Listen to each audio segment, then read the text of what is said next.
ನನ್ನ ಮಗ ಧ್ರುವನ ಹೆಸರಿನಲ್ಲಿ ಮಾಡಿಸ್ತಿರೋ ಪೂಜೆ ಎಲ್ಲಿ ನನ್ನಿಂದ ನಿಂತು ಹೋಗುತ್ತೋ ಅಂತ ಭಯ ಆಗ್ತಿದೆ ವೇದಾಂತ್. ನೀವು ಪೂಜೆ ಕೂರೋದ್ರ ಬಗ್ಗೆ ತಲೆ ಎಲ್ಲ ಕೆಡ್ಸ್ಕೊಬೇಡಿ ಅತ್ತೆ. ಅಮೂಲ್ಯ, ಏನಂತ ಮಾತಾಡ್ತಿದ್ದೆ ನೀನು? ಅಗ್ರಜ, ಹೋಮ ಹೇಗೆ ಇದ್ರೂ ನಡೆಯುತ್ತೆ. ಅಮ್ಮ ಸ್ವಲ್ಪ ಸುಧಾರಿಸ್ಕೊಂಡು ಮತ್ತೆ ವಾಪಸ್ ಬರಲಿ ಅಂತ ಅಮೂಲ್ಯ ಹೇಳ್ತಾ ಇರೋದು. ಅಮ್ಮ, ಯಾಕಮ್ಮ ಸಡನ್ನಾಗಿ ಯಾಕೆ ಹೀಗಾಯ್ತು? ಅನಾರೋಗ್ಯ ಹೇಳಿ ಕೇಳಿ ಬರುತ್ತಾ ವೇದಾಂತ್. ರಾಜಣ್ಣಂಗೆ ಆ ಥರ ಆದಾಗಿಂದ ಅತ್ತೆ ಸರಿಯಾಗಿ ನಿದ್ದೆ ಮಾಡಿಲ್ಲ, ಊಟ ಮಾಡಿಲ್ಲ, ವೀಕ್ನೆಸ್ ಆಗಿರುತ್ತೆ. ಸ್ವಲ್ಪ ರೆಸ್ಟ್ ಮಾಡಿದ್ರೆ ಸರಿ ಹೋಗುತ್ತೆ.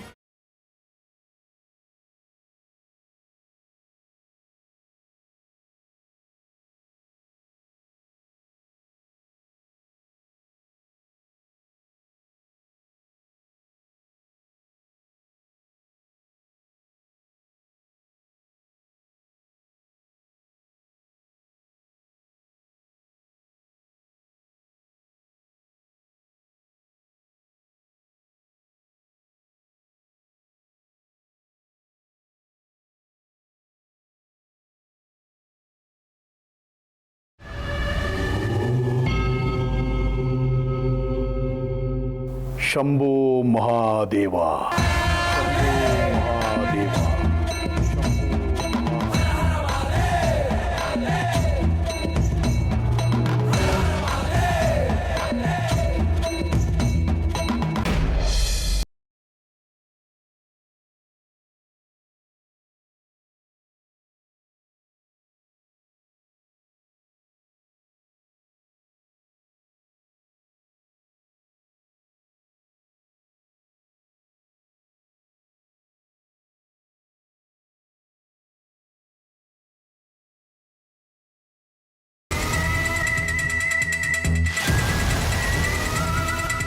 ಅತ್ತೆ, ನಿಮ್ಮನ್ನು ನೋಡಿದ್ರೆ ಅಯ್ಯೋ ಪಾಪ ಅಂತ ಅನಿಸುತ್ತೆ.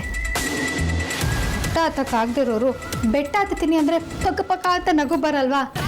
ಕೆಟ್ಟೋರು ಕೆಟ್ಟ ಮನಸ್ಸಿಂದ ಪೂಜೆ ಮಾಡಿದ್ರೆ ಆಗ ಒಳ್ಳೇದು ಕೂಡ ಆಗಲ್ಲ. ಸಾವು ಬಯಸೋರು ಮೃತ್ಯುಂಜಯ ಪೂಜೆ ಮಾಡ್ತೀನಿ ಅಂತ ಹೇಳಿದ್ರೆ ಏನು ಚೆನ್ನಾಗಿರುತ್ತೆ ಹೇಳಿ? ಎಲ್ರಿಗೂ ಒಂದು ಕಾಲ ಬರುತ್ತೆ ಅಂತ ಹೇಳ್ತಾರೆ. ಆ ಕಾಲ ಎಲ್ರ ಕಾಲೂ ಎಳೆಯುತ್ತೆ. ನಿಮ್ಮಂಥವ್ರಿಗೂ ಅಂತ ಪವಿತ್ರವಾದ ಪೂಜೆ ಮಾಡೋ ಸಂದರ್ಭ ಬಂದ್ಬಿಡ್ಬೋದು. ಆದರೆ ಯೋಗ್ಯತೆನೇ ಇಲ್ದಿರೋರಿಗೆ ಯೋಗ ಬಂದರೆ ಏನು ಉಪಯೋಗ ಹೇಳಿ? ನೀವು ಆ ಪೂಜೆ ಮಾಡೋದಕ್ಕೆ ಲಾಯಕ್ಕಿಲ್ಲ, ನಿಮಗೆ ಅರ್ಹತೆನೂ ಇಲ್ಲ. ಸೊ ಪೂಜೆ ಮುಗಿಯೋವರೆಗೂ ಇಲ್ಲೇ ಆರಾಮಾಗಿ ರಿಲ್ಯಾಕ್ಸ್ ಮಾಡಿ, ರೆಸ್ಟ್ ಮಾಡಿ. ಹ್ಯಾವ್ ನೈಸ್ ಟೈಮ್ ಮತ್ತೆ ಬಾಯ್.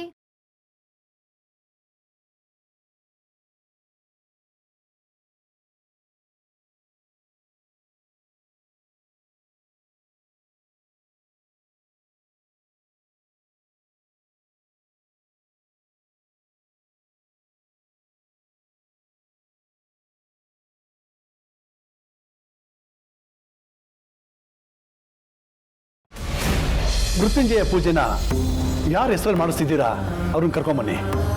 ಸರಿ ಗುರುಗಳೇ.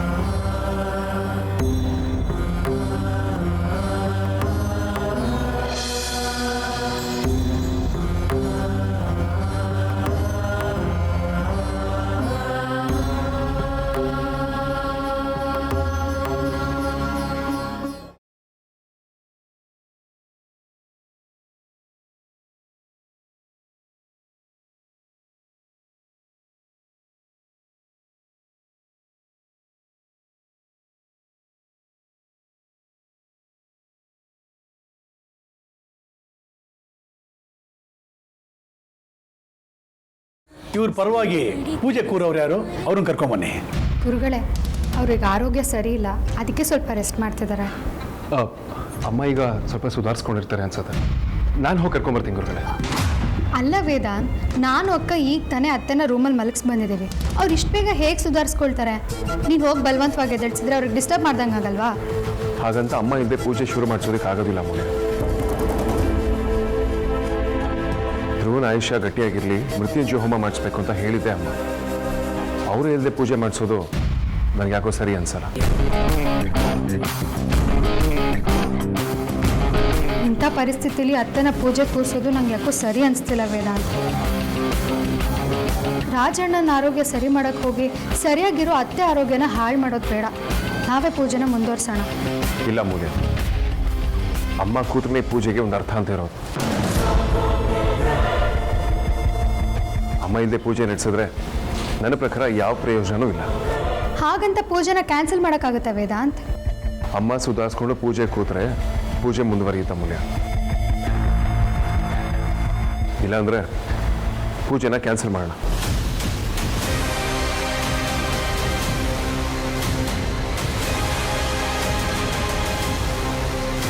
ಅಮ್ಮ ಚೇತರಿಸ್ಕೊಂಡಾದ್ಮೇಲೆ ಅವ್ರು ಯಾವಾಗ ಹೇಳ್ತಾರೋ ಪೂಜೆ ಇಟ್ಕೊಳ್ಳೋಣ. ಪೂಜೆ ಕ್ಯಾನ್ಸಲ್ ಮಾಡೋದು ಬೇಡ ಬಾಬಾ. ಗುರುಗಳು ಬೇರೆ ಬಂದಿದ್ದಾರೆ. ಪೂಜೆ ಮುಗಿಸ್ದೆ ಅವ್ರನ್ನ ವಾಪಸ್ ಕಳಿಸೋದು ಮನೆಗೆ ಶೋಭೆ ಅಲ್ಲ.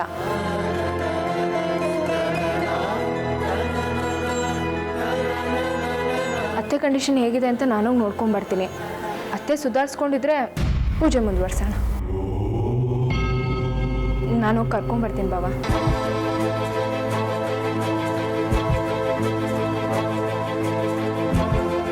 ಇಷ್ಟೊತ್ತಿಗಾಗಲೇ ಅತ್ತೆಗೆ ಪ್ರಜ್ಞೆ ತಪ್ಪಿರುತ್ತೆ. ಅವರಂತೂ ಪೂಜೆ ಕೂರೋಕ್ಕೆ ಸಾಧ್ಯನೇ ಇಲ್ಲ. ನಮ್ಮಲ್ಲೇ ಯಾರಾದರೂ ಪೂಜೆ ಕೂರೋದು ಗ್ಯಾರಂಟಿ.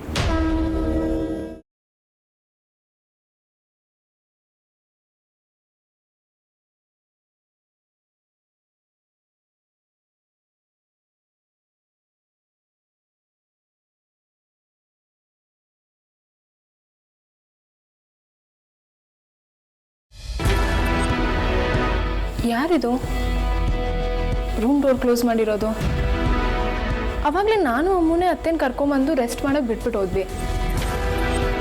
ಅದಾದ್ಮೇಲೆ ಈ ಕಡೆ ಯಾರೂ ಬಂದಿಲ್ಲ.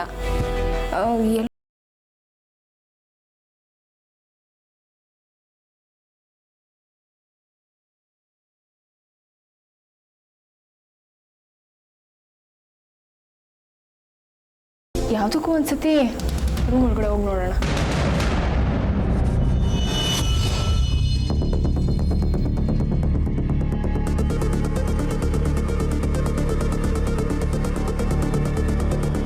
ಅತ್ತೆ ಅತ್ತೆ ಅತ್ತೆ ಎದ್ದೇಳಿ, ಪೂಜೆಗೆ ಟೈಮ್ ಆಗ್ತಿದೆ. ಅತ್ತೆ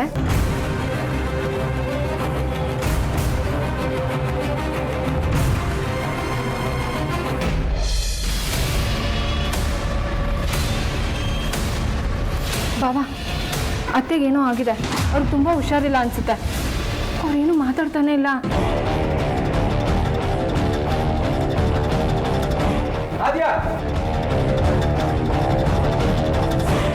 ವಿಕ್ಕಿ ಹೋದ್ರು. ಛೋಟಾ ಬಾಸು ಆಚೆ ಇದ್ದಾರೆ.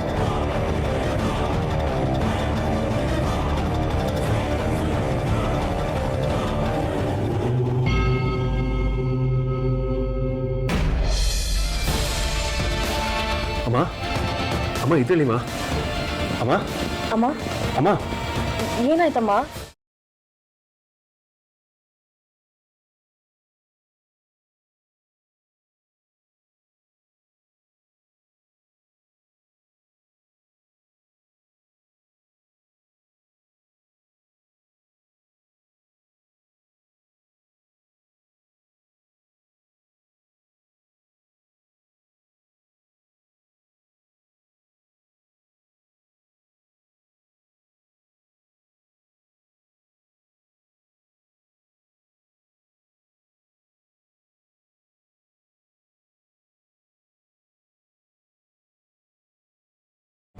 ಹಾಂ Vedant, I am okay. Sudden ಆಗಿ ಏನಾಯ್ತು ನಿಮಗೆ? ಚೆನ್ನಾಗಿದ್ರಲ್ಲ? ಅದೇ ನನಗೂ ಗೊತ್ತಾಗ್ತಿಲ್ಲ ವೇದಾಂತ್. ಪೂಜೆ ಕುತ್ಕೊಳ್ಳೋಕೆ ಮೊದಲು ಆರತಿ ನನಗೆ ಜ್ಯೂಸ್ ತಂದ್ಕೊಟ್ಲು. ಅದು ಕುಡಿಯೋಕ್ಕೆ ಮುಂಚೆನೇ ಕೆಳಗಡೆ ಚೆಲ್ಲೋಯ್ತು. ಆಮೇಲೆ ಬಾಯಾರಿಗೆ ಹಾಕೋಕ್ಕೆ ಶುರುವಾಯಿತು. ಕೆಲ್ಲಿದ್ದಿದ್ದು ನೀರು ಕುಡಿದೆ. ಆಮೇಲೆ ಒಂಥರ ಹಿಂಸೆ ಆಗೋಕ್ಕೆ ಶುರುವಾಯಿತು.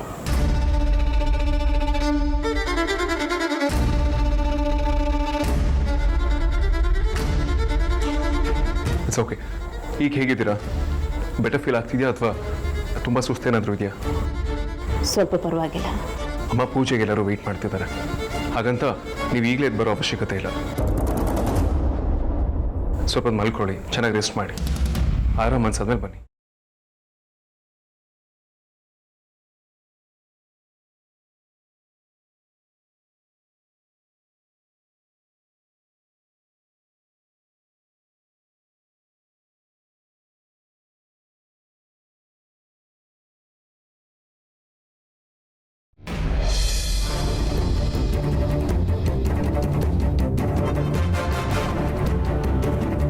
ರೌಡಿ ನನ್ನಿ ಏನು ಮಾಡೋದು ಇವಾಗ? ಎಲ್ಲ ಕೈ ಮೀರಿ ಹೋಗ್ತಾ ಇದೆಯಲ್ಲ. ಹೌದು ಬಾವ, ಸಡನ್ ನೋವೇನು ಗೊತ್ತಾಗ್ತಿಲ್ಲ, ಏನು ಮಾಡತ್ತೀಗ? ಎಸ್, ಐಡಿಯಾ ಸಿಕ್ತು, ಒಂದು ಐಡಿಯಾ ಸಿಕ್ತು ನೋಡಿ ನನ್ನಿ. ಏನು ಐಡಿಯಾ ಬಾಬಾ? ಸುಹಾಸಿನಿ ನಮ್ಮ ಹೆತ್ತ ತಾಯಿ ಅಲ್ಲ, ಅವಳಿಗೆ ಮಕ್ಕಳಿಲ್ಲ, ಅಲ್ಲಿಗೆ ಮುಗೀತಲ್ಲ. ಏನು ಅರ್ಥ ಆಗಲಿಲ್ಲ. ಮಕ್ಕಳಿಲ್ದೇ ಇರೋರು ಇನ್ನೊಬ್ರು ಮಕ್ಕಳು ಆಯುಸ್ ಗಟ್ಟಿಯಾಗಿರಲಿ ಅಂತ ಪೂಜೆ ಮಾಡೋ ಹಾಗಿಲ್ಲ. ಒಂದು ವೇಳೆ ಹಾಗೆ ಮಾಡಿದ್ರು ಫಲ ದಕ್ಕೋದಿಲ್ಲ. ಹೇಗಿದೆ ಐಡಿಯಾ? ಕರ್ಮಕಾಂಡ. ಏನು ಬಾಬಾ ನೀವು? ಆ ಥರದ ಪ್ರಾವಿಷನ್ಸ್ ಶಾಸ್ತ್ರಗಳಿಲ್ಲ ಅಂತ ನನಗೆ ಗೊತ್ತು. ಈ ಪ್ಲ್ಯಾನ್ ವರ್ಕೌಟ್ ಆಗುತ್ತಾ? ನಿನಗೆ ಗೊತ್ತು, ಓಕೆ. ಅಗ್ರಜಂಗೆ ಗೊತ್ತಾ? ಅವನಿಗೆ ಶಾಸ್ತ್ರ ಇದೆ ಅಂತಲೇ ಗೊತ್ತಿಲ್ಲ, ಇನ್ನು ಶಾಸ್ತ್ರದಲ್ಲಿ ಏನಿದೆ ಅಂತೆಲ್ಲ ಗೊತ್ತಿರುತ್ತಾ? ಅಗ್ರಜನ ವೀಕ್ನೆಸ್ಸೇ ನಮಗೆ ಸ್ಟ್ರೆಂತು. ಒಂದು ವೇಳೆ ಶಾಸ್ತ್ರದಲ್ಲಿ ನಾನು ಹೇಳಿದ್ದೆ ಇದೆ ಅಂತ ಸುದ್ದಿ ಹರಡ್ಬಿಟ್ರೆ ಮೊದಲೇ ಸುಹಾಸಿನಿನ ತಲೆ ಮೇಲೆ ಎತ್ಕೊಂಡು ಮೆರೆಸೋ ಅಗ್ರಜ ಟ್ರ್ಯಾಪ್ ಆಗ್ತಾನೆ. ಸೀದಾ ಬಾತ್ ನೋ ಬಕ್ವಾಸ್ ಬಾವ. ಅದೇನು ಹೇಳಬೇಕು ಅಂದ್ಕೊಂಡಿದ್ರು ಡೈರೆಕ್ಟಾಗಿ ಹೇಳಿ. ಸುಹಾಸಿನಿ ಪೂಜೆ ಮಾಡೋದು ಬೇಡ ಅಂತ ನಾವು ಇನ್ಯಾವುದೇ ರೀತಿ ಹೇಳಿದ್ರು ಅವ್ನು ಗ್ಯಾರಂಟಿ ಒಪ್ಕೊಳ್ಳಲ್ಲ. ಅದೇ ಸುಹಾಸಿನಿ ಪೂಜೆ ಮಾಡೋದ್ರಿಂದ ಧ್ರುವಂಗೆ ಏನು ಲಾಭ ಆಗಲ್ಲ, ಬರೀ ನಷ್ಟ ಆಗುತ್ತೆ. ಅವನ ಆಯುಸ್ ವೃದ್ಧಿ ಆಗಲ್ಲ, ಬರೀ ಕೆಡಕಾಗುತ್ತೆ. ಆ್ಯಂಡ್ ಮೋರೋವರ್, ಸುಹಾಸಿನಿ ಪೂಜೆ ಕೂರೋದ್ರಿಂದ ಸುಹಾಸಿನಿಗೂ ಕೆಡಕಾಗುತ್ತೆ ಅನ್ನೋದು ಅಗ್ರಜಂಗೆ ಗೊತ್ತಾದರೆ ಪೂಜೆಗೆ ಅವನು ಖಂಡಿತ ಸುಹಾಸಿನ ಕೂರೋಕ್ಕೆ ಬಿಡಲ್ಲ. ಐಡಿಯಾ ಏನೋ ಕರೆಕ್ಟಾಗಿದೆ ಬಾವ, ಆದರೆ ನಾವು ಹಾಗೆ ಹೇಳೋದ್ರಿಂದ ಮಕ್ಕಳಿಲ್ಲದೆ ಇರೋರಿಗೆ ಅವಮಾನ ಮಾಡ್ದಂಗೆ ನೋವು ಕೊಟ್ಟಂಗಾಗಲ್ವಾ? ಕಮಾನ್ ರೌಡಿ ನದ್ನಿ, ನಮ್ಮ ಉದ್ದೇಶ ಅದಲ್ವೇ ಅಲ್ಲ. ನಮ್ಮ ಇಂಟೆನ್ಷನ್ ಏನು, ನಮ್ಮ ಅಸಹಾಯಕತೆ ಏನು ಅಂತ ನಮ್ಮ ಫ್ಯಾನ್ಸು ಗೊತ್ತು. ಪೂಜೆ ಅನ್ನೋದು ದೇವ್ರನ್ನ ಆರಾಧನೆ ಮಾಡೋದು, ಅದನ್ನು ಮಕ್ಕಳು ಇಲ್ಲದೇ ಇರೋರಲ್ಲ, ಯಾರು ಬೇಕಾದ್ರೂ ಮಾಡ್ಬೋದು ಅನ್ನೋದು ಇಡೀ ಜಗತ್ತಿಗೆ ಗೊತ್ತು.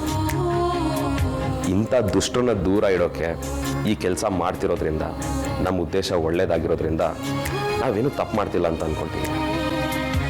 ಈಗ ಅರ್ಥ ಆಯಿತು. ಆದಷ್ಟು ಬೇಗ ನಮ್ಮ ಮೆಸೇಜ್ನ ವೇದಾಂತಿಗೆ ಪಾಸ್ ಮಾಡೋಣ. ಅವನೊಬ್ಬನೇ ಸಿಕ್ತಿದಂಗೆ ನಮ್ಮ ದಾಳನ ಉಳಿಸೋಣ.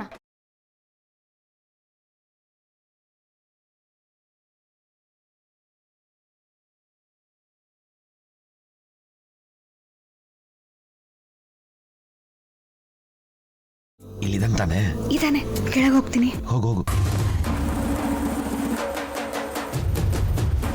ರೌಡಿ ನದ್ನಿ ಎಲ್ಲಿದ್ಯಾ? ಬೇಗ ಬಾ.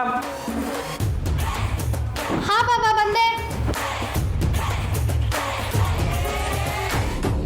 ರೌಡಿ ನದ್ನಿ, ನನ್ನ ಹತ್ರ ಒಂದು ಇಂಪಾರ್ಟೆಂಟ್ ವಿಷಯ ಮಾತಾಡಬೇಕು. ಏನು ಹೇಳಿ ಬಾಬಾ?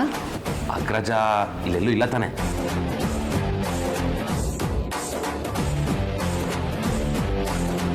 ಇನ್ನ ಅನ್ಸುತ್ತೆ. ಏನು ಮಾಡ್ರು ಬಾಬಾ? ನಿಂಗೊಂದು ವಿಷಯ ಗೊತ್ತಾ? ಮಕ್ಕಳಿಲ್ದಿರೋ ಹೆಂಗಸರು ಮೃತ್ಯುಂಜಯ ಪೂಜೆಗೆ ಕೂರಬಾರ್ದಂತೆ. ಒಂದು ವೇಳೆ ಕೂತ್ರೆ ಅವ್ರು ಕೆಟ್ಟದಾಗುತ್ತೆ ಅಂತ ಗುರುಗಳು ಶಿಷ್ಯಂದಿರ ಹತ್ರ ಹೇಳ್ತಾ ಇದ್ರು. ಅಯ್ಯೋ, ಹೌದಾ ಬಾಬಾ? ಇದೇನು ಹೀಗೆ ಹೇಳ್ತಿದ್ದೀರಾ? ನೀವು ಹೇಳ್ತಿರೋದು ನಿಜಾನಾ? ನಾನು ಯಾಕೆ ಸುಳ್ಳು ಹೇಳಿ ರೌಡಿ ನದ್ನಿ? ಅವ್ರು ಮಾತಾಡ್ತಿರೋದನ್ನ ನಾನೇ ಕೇಳಿಸ್ಕೊಂಡೆ.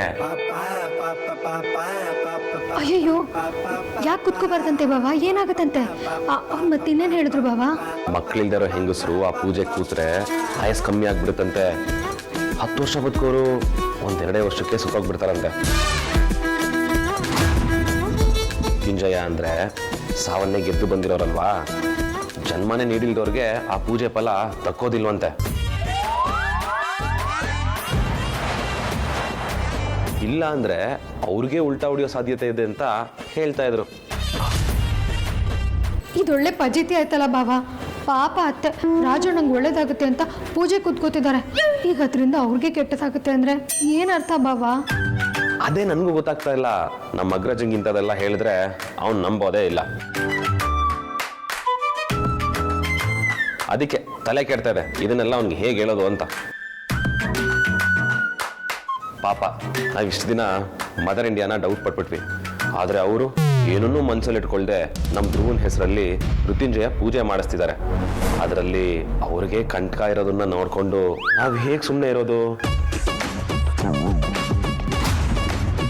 ಹೇಗಾದ್ರೂ ಮಾಡಿ ಮದರ್ ಇಂಡಿಯಾ ಪೂಜೆ ಕೂರೋದನ್ನ ತಡಿಬೇಕು. ಗೊತ್ತಿದ್ದು ನಾನು ಯಾಕೆ ಮತ್ತೆ ಮತ್ತೆ ಅದೇ ತಪ್ಪು ಮಾಡಲಿ? ಬೇಕಿದ್ರೆ ಧ್ರುವನ್ಗೆ ಇನ್ನೊಂದು ದಿನ ಇನ್ನೊಂದು ಪೂಜೆ ಮಾಡಿಸಿದ್ರೆ ಆಯ್ತು.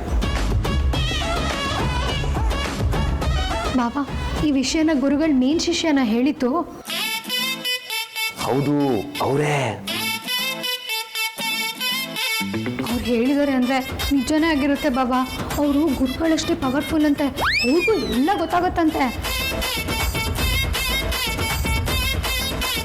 ಆದರೆ ಬಾಬಾ, ಈ ವಿಷಯನ ಗುರುಗಳು ಡೈರೆಕ್ಟಾಗಿ ವೇದಾಂತ ಹತ್ರನೇ ಹೇಳ್ಬೋದಿತ್ತಲ್ವಾ?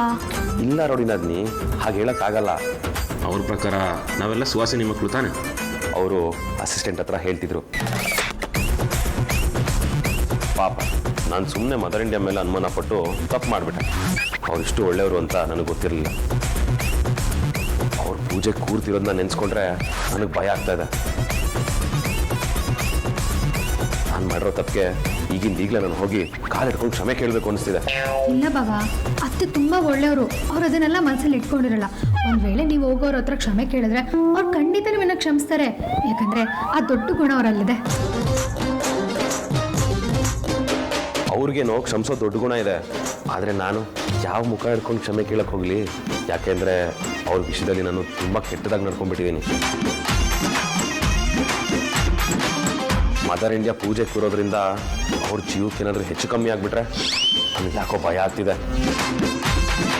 ಬಹುಶಃ ದೇವರು ಅಮ್ಮ ಪೂಜೆ ಕೂತ್ಕೊಳ್ಳೋದ್ರಿಂದ ತಪ್ಸೋಕೆ ಅಮ್ಮಂಗೆ ಹುಷಾರಿಲ್ದಿರೋ ಥರ ಮಾಡಿದ್ದು ಅಂತ ಅನಿಸುತ್ತೆ. ಬಾಬಾ, ಇನ್ನೂ ತಡ ಮಾಡೋದು ಬೇಡ. ಈಗಲೇ ಈ ವಿಷಯನ ನಿಮ್ಮ ಅಣ್ಣಗೆ ಹೇಳೋಣ, ಬನ್ನಿ. ಬೇಡ ರೋಡಿನಾದ್ನಿ, ಅವನ ಈ ವಿಷಯ ಎಲ್ಲ ನಂಬಲ್ಲ. ಮೊದಲೇ ನಾವು ಹೆತ್ತು ತಾಯಿ ಹುಡುಕೋ ವಿಚಾರದಲ್ಲಿ ಅವನಿಗೆ ತುಂಬ ನೋವು ಮಾಡಿದ್ದೀವಿ. ಈಗ ಇದನ್ನೋಗಿ ಹೇಳಿದ್ರೆ ಮತ್ತೆ ಅವನಿಗೆ ಬೇಜಾರು ಮಾಡೋಕೆ ಹೇಳ್ತಿದ್ದೀವಿ ಅಂತ ಅಂದ್ಕೊಳ್ತಾನೆ. ಮೊದಲೇ ಅವನಿಗೆ ಪೂಜೆ ಪುನಸ್ಕಾರ ಅದ್ರ ಮೇಲೆಲ್ಲ ನಂಬಿಕೆ ಇಲ್ಲ. ಈಗ ನಾವು ಇದನ್ನು ತೊಗೊಂಡೋಗಿ ಹೇಳಿದ್ರೆ ನಮ್ಮ ಮೇಲೆ ಬೇಜಾರು ಮಾಡ್ಕೊಳ್ತಾನಷ್ಟೆ. ಹಾಗಂತ ಸುಮ್ಮನೆ ಇರೋಕ್ಕಾಗತ್ತಾ ಬಾಬಾ? ಇನ್ನೇನತ್ತೆ ಪೂಜೆ ಕೂತ್ಕೊಳ್ತಾರೆ, ಅವ್ರು ಪೂಜೆ ಕೂತ ಮೇಲೆ ಹೇಳಿ ಅಂತ ಹೇಳೋಕ್ಕಾಗತ್ತಾ? ಇಲ್ಲ ರೋಡಿನಾದ್ನಿ, ಮದರ್ ಇಂಡಿಯಾ ಪೂಜೆ ಕೂರೋದನ್ನ ಆ ದೇವರೇ ತಪ್ಪಿಸ್ಬೇಕು. ಅವನೇ ಅವ್ರನ್ನ ಕಾಪಾಡಬೇಕು. ಬಂದ್ ಕೆಲಸ ಆಯ್ತಲ್ಲ, ಬಾ ಹೋಗೋಣ. ಗುರುಗಳು ಹೇಳಿದ್ದು ಎಲ್ಲ ಐಟಮ್ಸ್ ತಗೊಂಡ್ವಲ್ಲ, ಬಾ ಹೋಗೋಣ. ಇನ್ನೇನಾರು ಇದೆಯಾ ನೋಡು, ಚೆಕ್ ಮಾಡು. ನಡೀರಿ ಬಾಬಾ.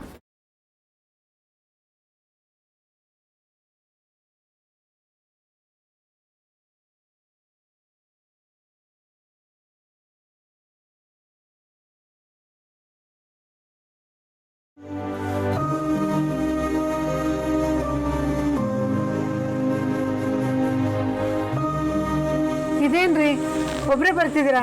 ಅದಿತಿಯಲ್ಲಿ? ಇಲ್ಲ ಪರಿ, ನಾನು ಅಲ್ಲಿ ದೇವಸ್ಥಾನ ಅದ್ರ ಪಕ್ಕದ ಕಲ್ಯಾಣಿ ಎಲ್ಲ ಕಡೆ ಹುಡುಕಿದೆ, ಅವಳೆಲ್ಲೂ ಕಾಣಿಸ್ಲಿಲ್ಲ. ಅಯ್ಯೋ, ಅವಳು ಅಲ್ಲೂ ಇಲ್ಲ ಅಂದರೆ ಎಲ್ಲಿಗ್ರಿ ಹೋಗಿರ್ತಾಳೆ? ನನ್ನ ಪ್ರಕಾರ ಅವಳು ಅವಳ ಫ್ರೆಂಡ್ಸನ್ನ ಮೀಟ್ ಮಾಡೋದಕ್ಕೆ ಹೋಗಿರ್ಬೋದು. ಇರು, ವಿಚಾರಿಸ್ತೀವಿ.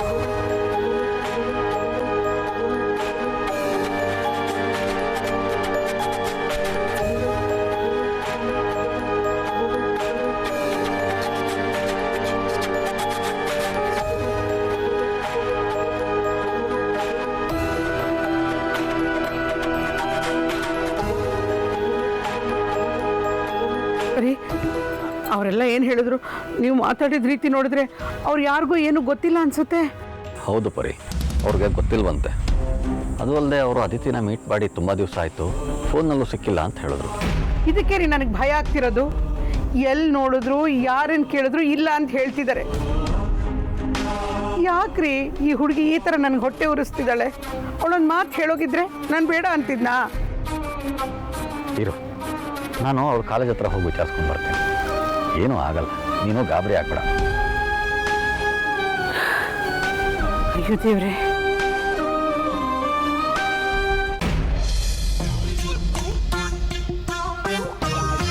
ವಿಕ್ರಾಂತ್,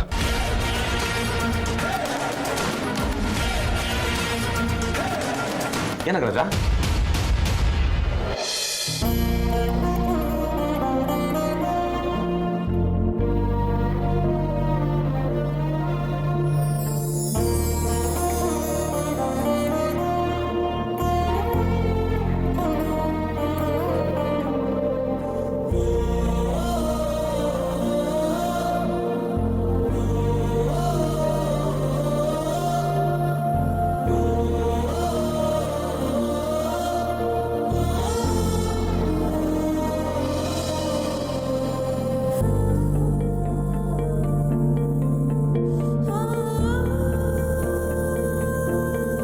ನೋಡ್ತಿರೋ ತುಂಬಾನೇ ಖುಷಿ ಆಗ್ತದೆ ವಿಕ್ರಾಂತ್.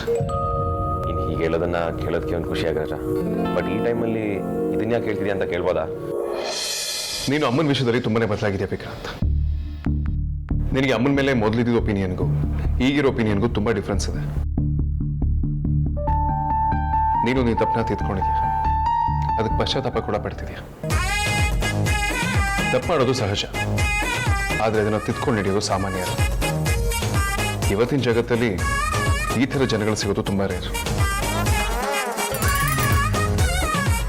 ಇವತ್ತು ನೀನು ದೊಡ್ಡ ಮನುಷ್ಯ, ನಿಜವಾಗ್ಲೂ ನಿನ್ನ ನನ್ನ ತಮ್ಮ ಅಂತ ಹೇಳ್ಕೊಳೋದಕ್ಕೆ ನನಗೆ ಖುಷಿ ಆಗ್ತದೆ. Drama always works. ವಿಕ್ಕಿ ಬಾವಾ, ನೀವು ಸೀಕ್ರೆಟ್ ಹೇಳ್ಬಿಟ್ಟಿರ ಹುಷಾರು. ನಿಂಗೆ ಇದರಲ್ಲಿ ಒಂದು ಲೆಕ್ಕದಲ್ಲಿ ಮೋಸನೇ ಆಗ್ತಿದೆ ಅಗ್ರಜ. ಆದರೆ ನಮ್ಮ ಉದ್ದೇಶ ತುಂಬ ಒಳ್ಳೆಯದು. ದಯವಿಟ್ಟು ನಮ್ಮನ್ನ ಕ್ಷಮಿಸ್ಬೇಕು.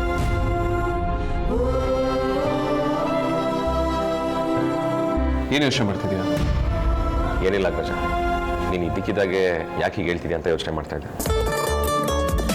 ನಿನ್ನ ನಡವಳಿಕೆಲ್ಲ ಗೊತ್ತಾಗ್ತಿದೆ. ಇವ್ರನ್ನ ಹೀಗೆ ಮಾತಾಡಕ್ ಬಿಟ್ರೆ ಬಾವ ಎಲ್ಲನೂ ಹೇಳ್ಬಿಡ್ತಾರೆ. ಬಾಬಾ, ಪೂಜೆ ಶುರು ಆಗ್ತದೆ, ಬನ್ನಿ ಹೋಗೋಣ. ಹಾಂ ಅಗ್ರಜ.